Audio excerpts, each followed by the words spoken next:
Who are your influences? Prince, Michael Jackson, Bob Dylan, Jimi Hendrix, Sly Stone.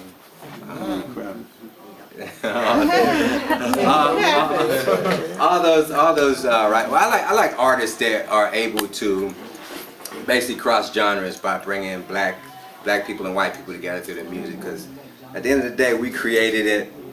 They kind of took it from us, and now they kind of like are calling the shots and dictating how it's being presented. But I like to make music that a hip hop head will feel because it's got the beat in there. It's got a bass line that an R&B person can feel, or it may have a rock guitar in it that a white person could feel. So it's like I want to mix all those elements together, because when you think about it, when you grew up in the 80s, you were listening to everything from George Michaels to Michael Jackson. So, I want to get it back to that, where it's, it has something for everybody and everybody can appreciate it. So that's the type of record I'm trying to make. Is that music selling right now? Or it's changing? It's changing, but the thing about it is you have to be able to know how to ride the fence and make that type of music that is going to appeal to a younger audience, and at the same time appeal to an audience that comes from that knows real music and things like that.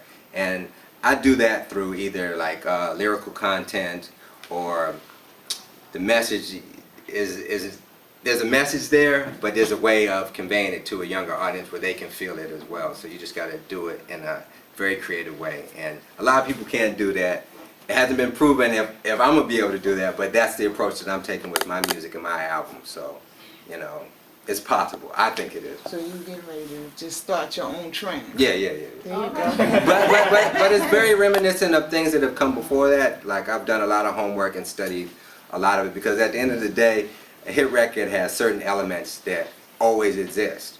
So if you know what that is, you can apply that formula over and over again, and you'll get the result that you're looking for. But what happens is a lot of kids that are making music now have no idea of like why this record hit or why that record hit. They're just like making stuff that they hear on the radio, and they're like, doing their version of it. But it's like, that's not always guaranteed. And then at the end of the day, they're like, all right, we'll make another one. And they're like, well, I don't necessarily know why that other record hit, But there's certain things that resonate with people, with melody and with lyrical content and things like that make those records special. So you just got to know what that is.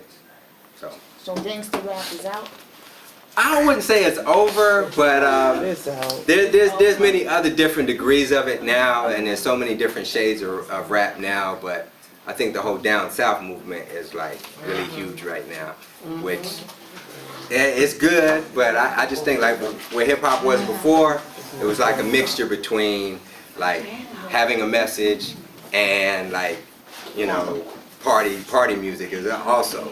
You gotta have both. Yeah. But I think now we're just getting overloaded with party music and down south foolishness that It ain't even partying, you know what I'm saying? It's not even partying. It's not dancing, you just sitting in the corner banging in, Definitely.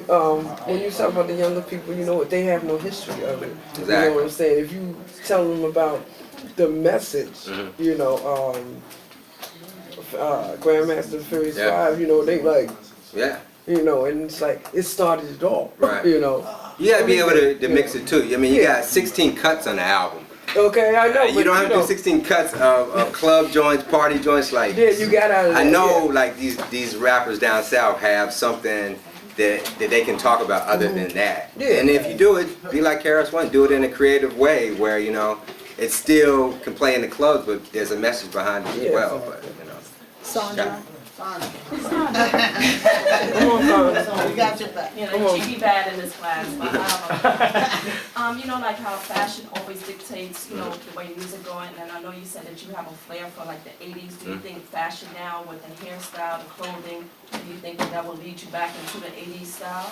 I hope so. I mean, I like the way that it is going with that, because fashion has always been synonymous with music.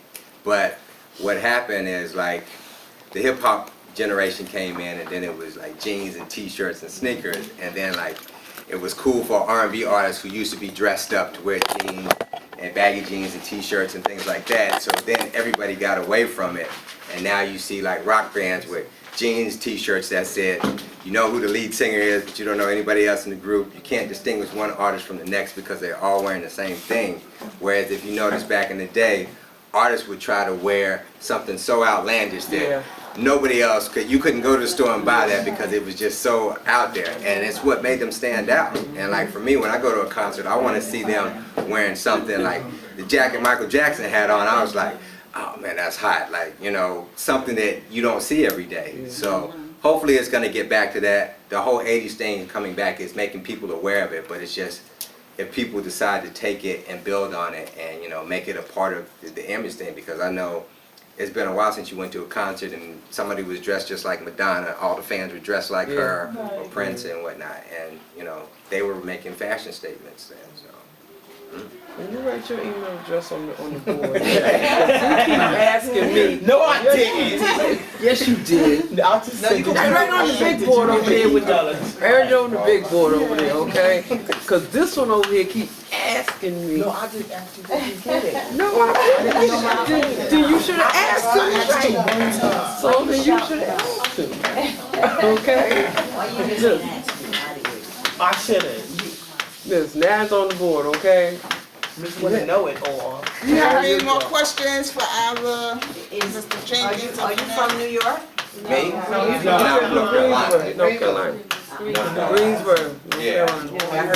I heard some accent. Okay. Oh no, that's Southside Queens. No. Okay. No, I'm from down south. Been up here maybe 6, 7 years now. So I used to just come back and forth, and just network, just try to hang out, network, run into people and meet people, and one thing led to another. But they're out here. They're all over the streets. They're everywhere. They live in your neighborhoods. They're in your buildings. They know somebody that knows somebody that knows somebody, but you just got to pursue every avenue and just always be prepared, because you never know. You may be standing in the line at the bank and Russell Simmons might be behind you. You want to know what, you want to have your conversation together so that, you know, you can approach him and, you know, have an intelligent conversation that he may be interested in working with you. So. I just want to know one more thing. Do the industry parties, do they be off the hook?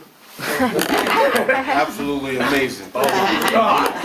Absolutely. Not all the time. No. It depends on who it is. Okay. Well, thank you guys. Thank you.